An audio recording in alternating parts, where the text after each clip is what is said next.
In today's video, I'm going to teach you how to use let with TEXTBEFORE and TEXTAFTER to sort numeric versus text.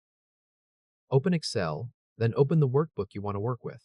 This should be the imported workbook that already has your mixed values in column A. Each entry in column A should contain two pieces of information separated by a slash, where one side is text and the other side is a number. Now click cell B1. This first output column will hold the text portion from each row.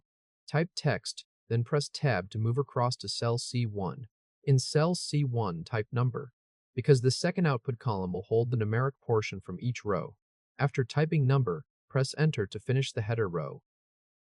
Next, click cell B2.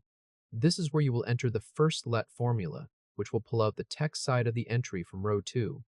Type the formula shown on the screen now. Begin with the let function, so Excel can store the two separated pieces of the original value. In the formula, define B as the part of A2 that comes before the slash, using text before. Then define A as the part of A2 that comes after the slash, using text after. The formula then checks whether B is numeric by using the ISNUMBER function together with the value function. If B is numeric, the formula returns A. If B is not numeric, the formula returns B. When the formula is fully entered, press Enter. Cell B2 should now show the name portion from row 2, such as name 1. The reason this works is that lets the formula name the two split pieces first, instead of repeating the same text before and text after logic several times.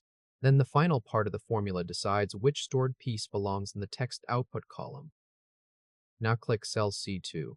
This cell will use the same structure, but it will return the number instead of the text. Type the formula shown on the screen for the number column. Start again with let. Define B as everything before the slash in A2, and define A as everything after the slash in A2. The formula checks B in the same way, using ISNUMBER with value. This time, the final return values are flipped.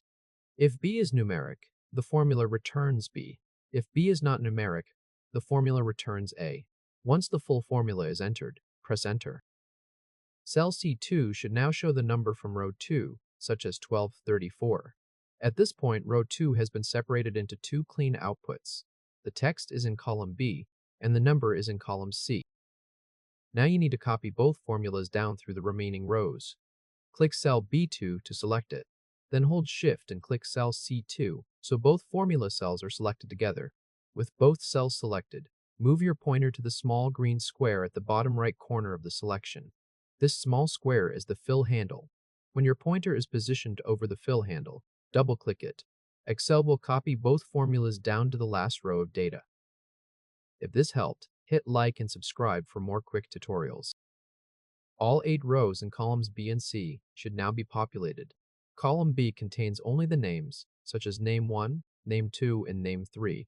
Column C contains only the numbers, such as 1234, 1256, and 6532.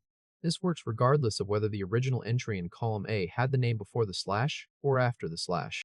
The let formula inspects each row, separates the value into the part before the slash and the part after the slash, checks which side is numeric, and then routes the text and number into the correct columns.